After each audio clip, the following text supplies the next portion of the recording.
ओम नमस्ते जी बच्चों, मैं जय सर आपका स्वागत करता हूं हमारे YouTube चैनल ब्रेन ट्रेन पर एक नए रूप में।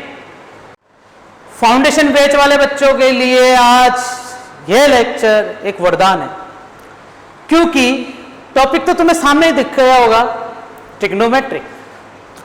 आज हम स्टडी करेंगे किसके बारे में बच्चों? त्रिकोणमितीय ट्रिग्नोमेट्री। तो चलिए शुरू करते हैं।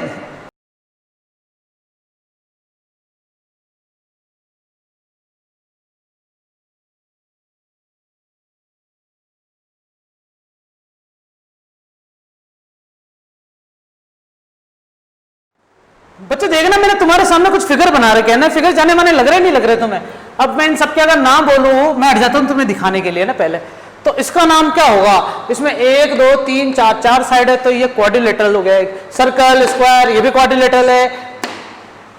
ट्रेपेजियम, समलंब चतुर्भुज हिंदी में इसे क्या बोलेंगे? ये भी क्वाड्रिलेटरल है, क्योंकि 1 2 3 4 5 नहीं, ये पेंटागन है। ये इसमें 5 साइड आ रही है, ठीक है। ये हेक्सागन है क्योंकि इसमें 6 साइड आ रही है। पेंटागन, ट्राइगोन, अब ट्राइगन तो बोलेंगे नहीं, क्या बोलते हैं? ट्राइंगल। ट्राइंगल, ट्रेपेजियम, टेढ़ा कर दिया इसको। Triangle triangle triangle triangle triangle. और ये क्या है? 1 2 3 4, ये तो वही हो गया ट्रेपेजियम का टाइप, क्वाड्रिलेटर है ये भी। ये वो जाने माने ऐसे शेप्स है जिनके बारे में हमें पता है। बस ये हेक्सागन और पेंटागन जो है तुम्हारे दिमाग में आज नई चीज आई होगी, नहीं तो बाकी सब चीजों से तो रूबरू। मैं तुम्हें एक चीज बताता हूं, आज जो हम पढ़ने वाले हैं वो है ट्रिग्नोमेट्रिक। तो इसके टुकड़े कर लेते हैं अपन छोटे छोटे। कैसे कैसे देखना। एक लिखा है मैंने ट्राई, एक लिखा है मैंने गोनो, और एक क्या लिख दिया मैंने? मैट्रिक। ट्राई अलग से, गोनो अलग से, मैट्रिक अलग से। अब ट्राई का मतलब तो नाम से पता चल रहा है, हिंदी में लिखूं तो 3। गोनो का मतलब होता है बच्चों साइड या फिर भुजा। आ रही बात समझ में? गोनो का मतलब भुजा इसी। और मैट्रिक का मतलब होता है परिमाप। परिमाप को मैं एक चीज से बताता हूं बच्चों तुम्हें। क्या होता है, जैसे रेक्टेंगल की बात करते हो तो रेक्टेंगल के लिए पेरीमीटर क्या है? वही इसका परिमाप है। तो ये मैट्रिक किसको बताता है? पेरीमीटर को बताता है। अब जरा समझना, मैं इस पे ज्यादा फोकस करता हूं मुझे, और इस पे ज्यादा फोकस करता हूं साइड पे। मतलब मुझे 3 साइड वाली ऐसी डायमेंशनल शेप की चर्चा करनी है, या 3 डायमेंशनल, सॉरी 3 डायमेंशन वाली या 3 साइड वाले शेप को ही मुंह लगाना है। अब 3 साइड वाले शेप कौन कौन से बच्चों हमारे पास? 1 2 3 4 5 6 7, ये ट्राइंगल्स है। अब ट्राइंगल्स भी अलग अलग टाइप के हमने पढ़ रखे हैं। हमने इक्विलैटरल ट्राइंगल पढ़ा है, हमने आइसोसेलेस ट्राइंगल पढ़ा है, हमने राइट एंगल ट्राइंगल पढ़ा है, और हमने आवे जैसे ट्राइंगल भी पढ़े हैं, मतलब अलग अलग प्रकार के। तो जरा उनके बारे में देखते हैं। ये डायग्राम मिटा रहा हूं ऊपर वाले में सारे। वो क्या कहना चाहते हैं हमें देखना बच्चों अच्छे से। क्या मैंने एक ट्राइंगल बनाया, ये वो ट्राइंगल है जिसकी सारी साइड इक्वल है, सारे एंगल्स इक्वल है, तो इसे बोलते थे इक्विलैटरल ट्राइंगल, समबाहु त्रिभुज। हिंदी मीडियम वालों, समबाहु त्रिभुज। फिर मैंने एक ट्राइंगल और बनाया जिसमें सिर्फ ये साइड और ये साइड इक्वल है, ये अनइक्वल है, मतलब ये दोनों एंगल इक्वल है बस, तो इसे बोलते हैं आइसोसेलेस। क्या मेरी बात समझ में आई क्या? मतलब इसे बोलते हैं द्विबाहु त्रिभुज। इसे क्या बोलते हैं बच्चों? इक्विलैटरल, मतलब समबाहु त्रिभुज। तो ये कुछ स्पेशल ट्राइंगल थे, लेकिन इन सब का बाप कौन था बच्चों? ये था। इसका नाम क्या है? इसे बोलते हैं समकोण। क्या बोलते हैं इसे अपन? Right angle. क्या बोलते हैं बच्चों? राइट एंगल ट्राइंगल, समकोण त्रिभुज। ये वो ट्राइंगल है जिसके लिए अलग से एक चैप्टर बना हुआ है, अलग से एक थ्योरम तैयार की गई है। अब चैप्टर कौन सा है सर? यही तो बात है बच्चों, ट्रिग्नोमेट्री पूरा राइट एंगल ट्राइंगल पर है। और थ्योरम कौन सी है? पाइथागोरस बाबा ने जो दी थी। कौन थे पाइथागोरस बाबा? पता है ना अपन को?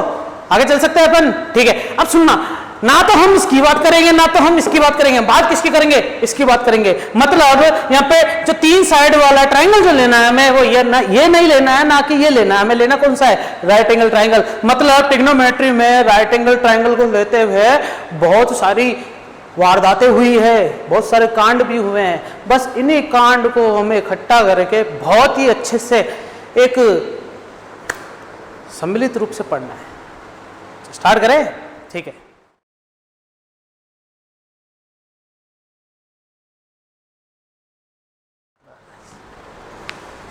बच्चों खुशखबरी, आज पहली बार मैथमेटिक्स में मैं कोई डेफिनेशन तुम्हारे सामने लेके आया हूं।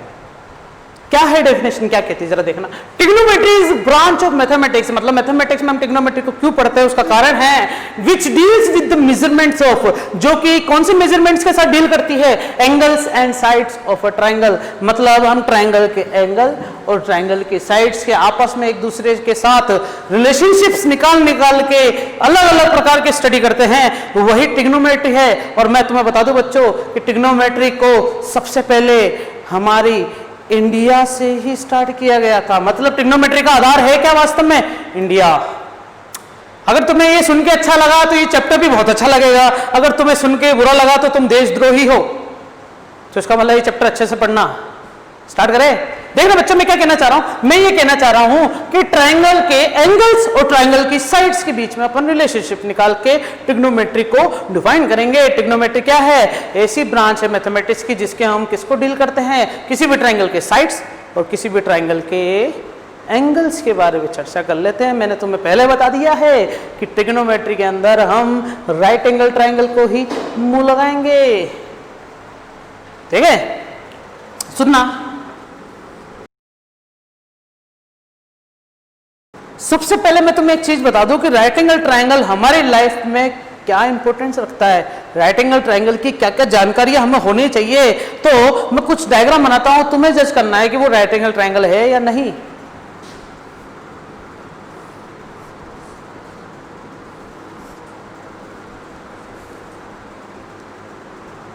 अब मैंने डायग्राम बना दिया, तुम्हारे दिमाग में आ रहा होगा कि सर ये तो तीनों राइट एंगल ट्रायंगल है, लेकिन बच्चों फिर भी कंफ्यूजन ये आ जाता है कि राइट एंगल ट्रायंगल में ये जरूरी नहीं है कि तुम्हें जहां 90 डिग्री दिख जाए और तुम उसको बोलते हो राइट एंगल ट्रायंगल है। राइट एंगल ट्रायंगल के लिए बहुत सारी चीजें भी जानना बहुत जरूरी है। जरा देखना, मैंने तुम्हें बताया कि यहाँ पर अगर 90 डिग्री है तो ये राइट एंगल ट्रायंगल है, 90 डिग्री यहाँ बन रहा है तो ये राइट एंगल ट्रायंगल है, 90 डिग्री यहाँ बन रहा है तो ये राइट एंगल ट्रायंगल है, 90 डिग्री यहाँ बन रहा है तो ये राइट एंगल है। अब चर्चा का विषय क्या है? चर्चा का विषय यह है कि अगर मैं एंगल यहां बना देता हूं, अगर मैं एंगल यहां बना देता हूं तब बातें अलग हो जाती है। मैंने एंगल यहां बना दिया तो क्या होगा, यहां बना दिया तो क्या होगा, यहां बना दिया तो क्या होगा, बहुत सोचने वाली बात है। तो राइट एंगल ट्रायंगल के लिए हमें क्या क्या चीजों की जानकारी होनी चाहिए वो मैं तुम्हें बता देता हूं बच्चों कि राइट एंगल ट्रायंगल 6 पैरामीटर्स जो हम पढ़ते हैं ना, 3 साइड 3 एंगल। तो एक चीज मैं तुम्हें बता दूं कि एक तो इसमें राइट एंगल तो होगा ही, बाकी जो एंगल है 2 बचे हुए, ये वाला और ये वाला एंगल, ये वाला एंगल, ये वाला, ये वाला, ये दोनों एंगल का जो सम होगा ना, रिमेनिंग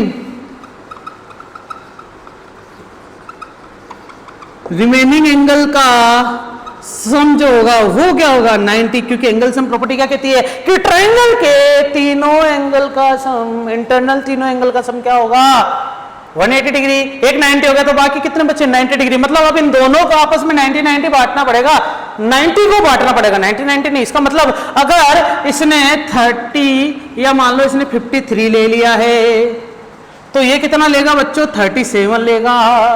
मान लो इसने 45 ले लिया है तो ये भी 45 लेगा। मान लो इसने 30 डिग्री ले लिया है तो ये 60 लेगा। तुम सोच रहे होंगे कि सर ये रट क्या आए क्या, अरे इतना फिगर तो पता होना चाहिए, 90 के क्या क्या फैक्टर कर सकते हैं, तोड़ के अपन सब्सट्रैक्शन करके। अब सुनना, स्पीड में तो नहीं चल रहा बच्चों, मैं तो चलाऊंगा। ये 40 है तो ये कितना होगा, 50 होगा। मतलब एक चीज पता चल गई है कि बाकी के जो 2 रिमेनिंग एंगल्स होते हैं उन दोनों का सम 90 डिग्री के बराबर होता है।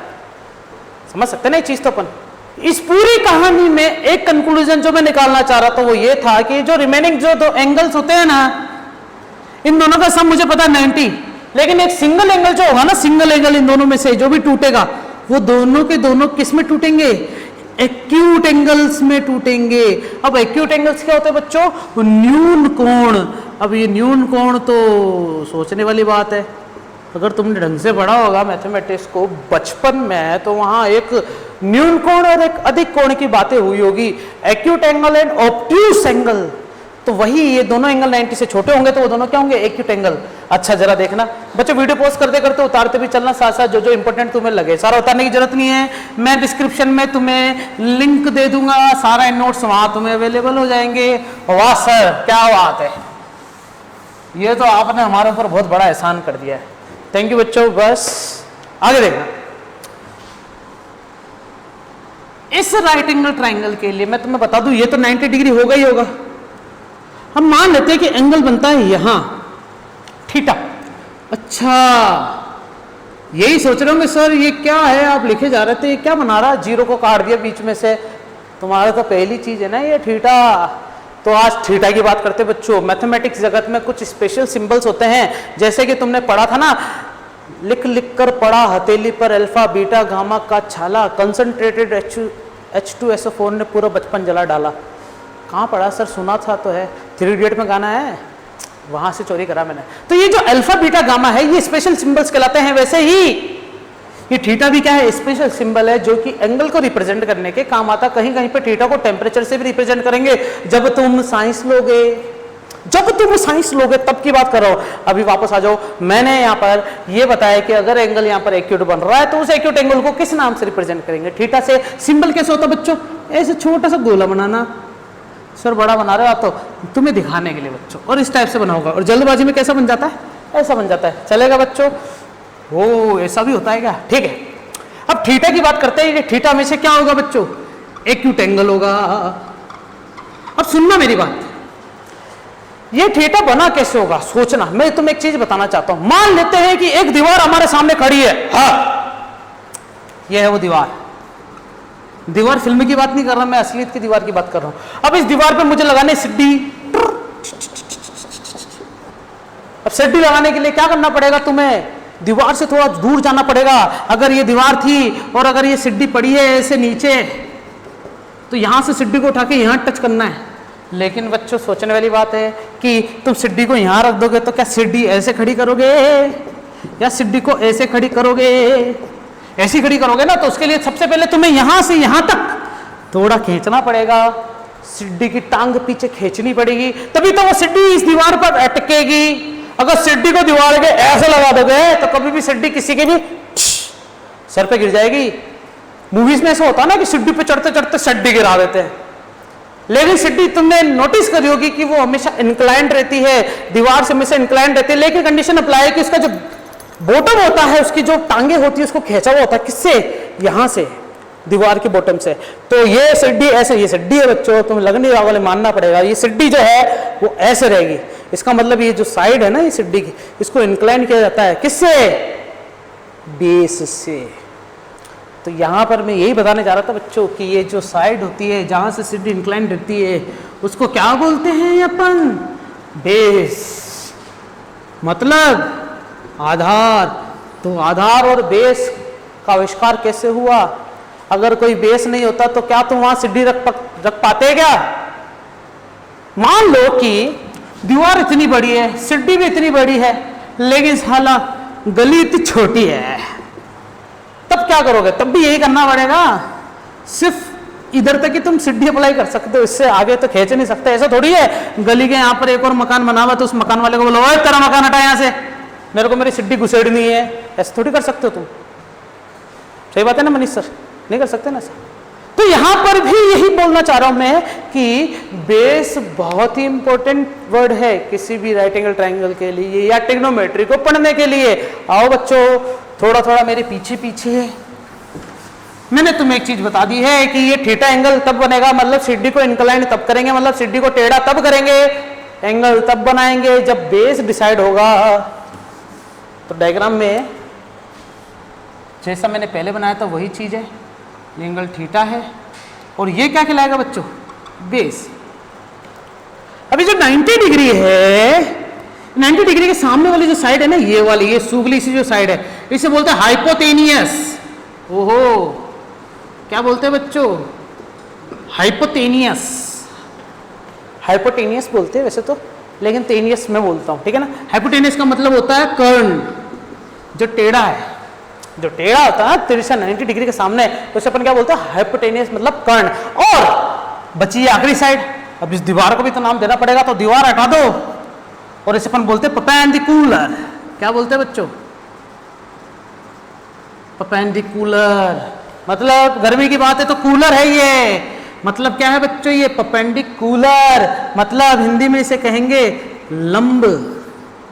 तो बच्चों हमने तीनों साइड के बारे में बहुत ही जोश जोश में पढ़ लिया। क्या पढ़ा कि कोई भी राइट एंगल ट्राइंगल है, अगर उसमें कोई एंगल है थीटा, तो इसे मैं बोलूंगा एक्यूट एंगल। जहां से बना है उसे मैं बोलूंगा बेस, मतलब आधार। जिसके सामने वाली जो साइड है उसे अपन बोलूंगा परपेंडिकुलर। और 90 डिग्री के सामने वाली जो साइड है इसे अपन क्या बोलेंगे? हाइपोटेनियस। ये नाम तुम्हें याद रहने चाहिए बच्चों। अब सुनना, अगर मैं ऐसे करूं, थीटा यहां बना दूं, ये 90 डिग्री है, तो मैंने तुम्हें बताया जहां थीटा बनेगा ना वहां से बेस बनेगा। तुम बोलोगे सर सीढ़ी ऐसे तो लगा नहीं सकते अपन, दीवार पे कभी सहारा लेके सीढ़ी लगाते हैं क्या? सीढ़ी तो हमेशा जमीन से सहारा लेती है, दीवार पे तो टकती है। बच्चे जरूरी नहीं है हमेशा सीढ़ी ही ले अपन। कभी कभी ऐसा भी हो सकता है कि ये खंबा इधर था, बीच में एक बंदर ने लात मारी, खंबा गिर गया नीचे।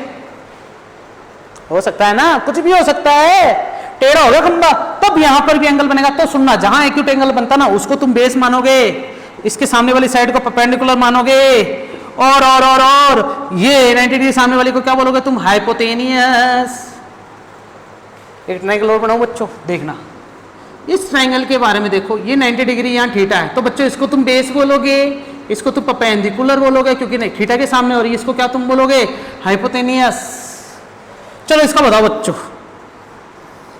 ये है 90, ये थीटा, तो बेस कहाँ बनेगा? यहाँ की यहाँ, यहाँ की यहाँ, यहाँ की यहाँ, यहाँ की यहाँ, यहाँ की यहाँ। लो बस जैसा तुम बोलो। और ये क्या है बच्चों? हाइपोटेनियस। और ये क्या है? ओहो सो भाई, दिस इज परपेंडिकुलर और दिस इज हाइपोटेनियस। राइटिंग थोड़ी खराब है लेकिन कंसेप्ट बड़े तगड़े हैं सर। उतारते जाओ बच्चों वीडियो पॉज करके। अब सोचने वाली बात है कि बच्चों ट्रिग्नोमेट्री में इंडिया का क्या योगदान है, जरा देखते हैं। मैंने तुम्हें तीनों एंगल्स, तीनों साइड के बारे में सब कुछ बता दिया। तो राइट एंगल ट्रायंगल उठाते हैं अपन। तो ये जो राइट एंगल ट्रायंगल है ऐसा सुगला सा, इसे अपन क्या बोलेंगे? परपेंडिकुलर। इसे अपन क्या बोलेंगे? बेस। 90 डिग्री शो करने की जरूरत नहीं बच्चों, ये अपने आप लग रहा है कि हाँ ये 90 डिग्री है। और इसे अपन क्या बोलेंगे? हाइपोटेनियस। अब सोचने वाली बात क्या होगी बच्चों कि यहां पर इन सभी साइड्स का रेशियो अपन कैसे निकाल सकते हैं? इन सभी साइड्स का, इसको तुम हिंदी के हिसाब से अलग से बताऊंगा मैं, याद रखना, और इंग्लिश के हिसाब से अलग से बताऊंगा क्योंकि गुड़ गोबर हो जाएगा नहीं तो। ये आधार हो गया, ये लंब हो गया क्योंकि यहाँ थीटा बन रहा है, और ये क्या हो गया बच्चों? कण। तो आधार को तुम ए से याद करोगे, लंब को तुम एल से याद करोगे, कण को तुम के से याद करोगे, बेस को तुम बी से याद करोगे, परपेंडिकुलर को पी से, हाइपोटेनियस को एच से याद रखोगे। अब ट्रिग्नोमेट्रिक की जो साइड्स है, अपने ट्रायंगल के जो साइड्स देखे हैं, इन सभी साइड्स के रेशियो निकालते हैं। सुनना, इस बेस के साथ रिस्पेक्ट में रेशियो निकालते हो तो बेस का एक तो परपेंडिकुलर के साथ रेशियो निकल सकता है, या फिर इस बेस का हाइपोटेनियस के साथ रेशियो निकल सकता है कि नहीं? बेस का या तो परपेंडिकुलर के साथ, बेस का या तो हाइपोटेनियस के साथ, ठीक है।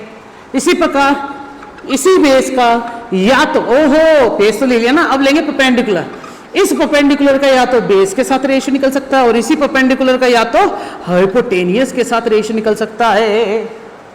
फिर इस हाइपोटेनियस की बात करता हूं तो हाइपोटेनियस का रेशियो बेस के साथ निकल सकता है, और हाइपोटेनियस के साथ रेशियो परपेंडिकुलर का निकल सकता है। सोचने वाली बात बच्चों ये हो गई कि मैंने अगर किसी एक साइड को मुंह लगाया है तो बाकी दोनों को इसके रेशियो में भेजा है। परपेंडिकुलर को गौर किया है तो हाइपोटेनियस और बेस नीचा है, हाइपोटेनियस को गौर किया तो परपेंडिकुलर और बेस नीचा है। तो 1 2 3 4 5 6 प्रकार के रेशियोस बन चुके हैं हमारे पास। अब इन सभी रेशियोस को याद रखना है हमें, तो मैंने बच्चों रेशियो बनाए। अब मुझे इन सबको याद रखना है, तो याद करने के तरीकों को समझने के लिए क्या किया गया, मैथमेटिक्स में ऐसा कर दिया जाता है। मतलब इन सभी रेशियोस को याद करने के लिए ट्रिक है।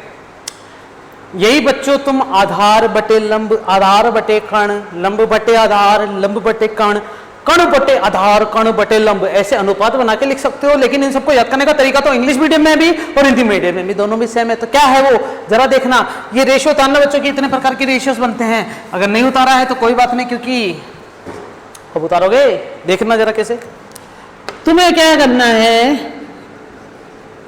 इंग्लिश मीडियम वाले कैसे याद रखेंगे इसको, पंडित बद्री प्रसाद हर हर बोले, और कभी कभी तो पाकिस्तान भूखा प्यासा हिंदुस्तान हरा भरा, ऐसे भी याद रख लेते हैं। तो जैसे तुम्हें पाकिस्तान से अगर दुश्मनी है बड़ी दिल से, तो तुम दूसरी वाली लाइन याद रखना, नहीं तो पंडित बद्री प्रसाद हर हर महादेव हर हर बोले। ठीक है, देखना जरा इंग्लिश में, हिंदी मीडियम वाले क्या करेंगे, इसको ये ऐसे याद रखेंगे, कैसे, लाल कक्का, कैसे याद रखेंगे इसे, लाल कक्का।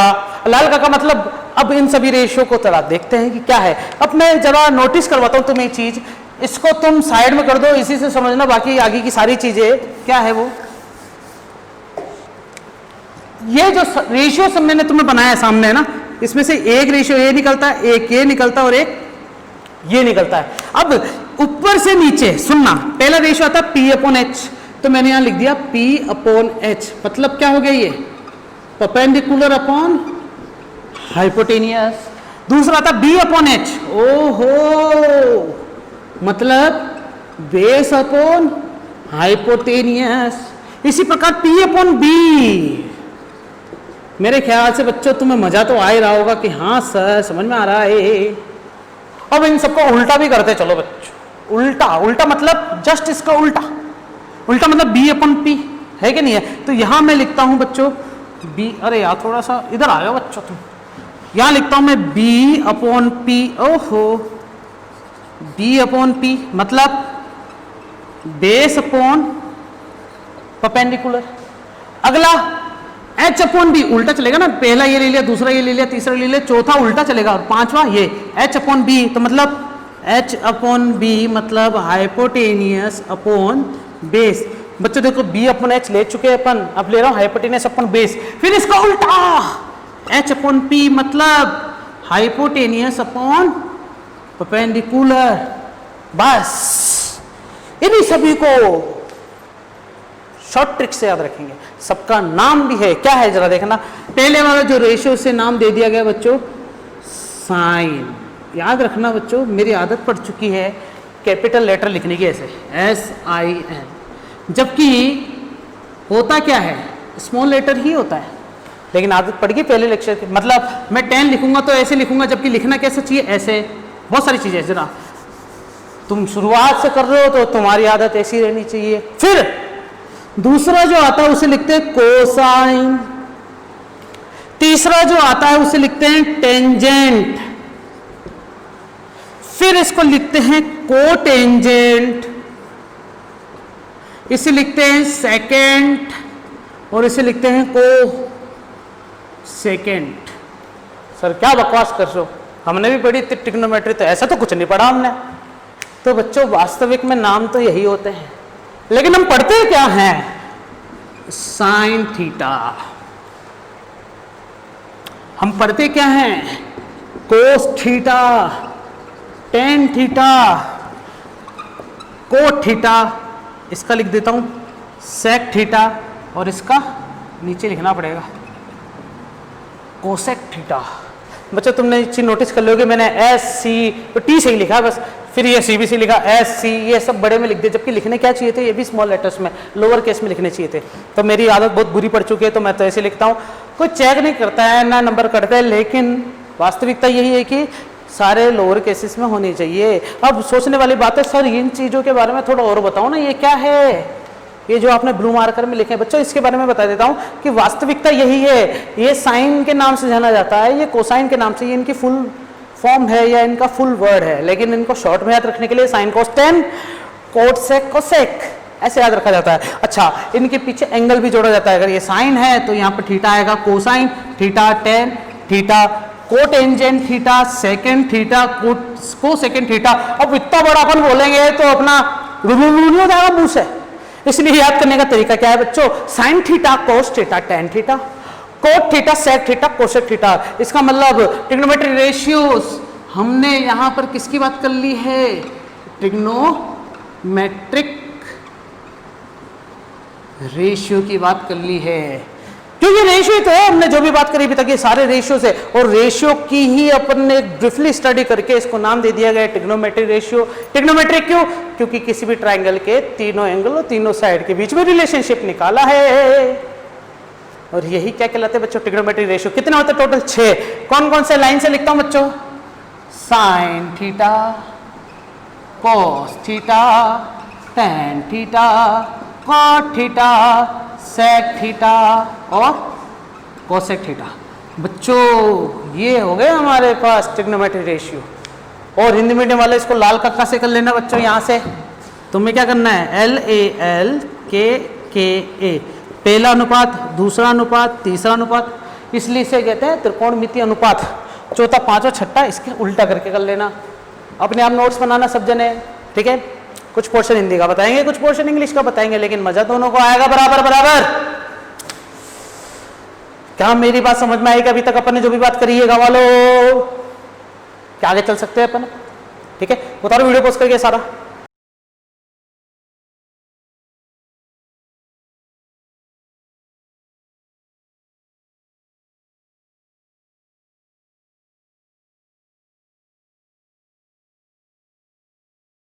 तो सब्सक्राइब करें हमारे चैनल ब्रेन ट्रेन को और बेल आइकन दबाइए लेटेस्ट अपडेट के लिए।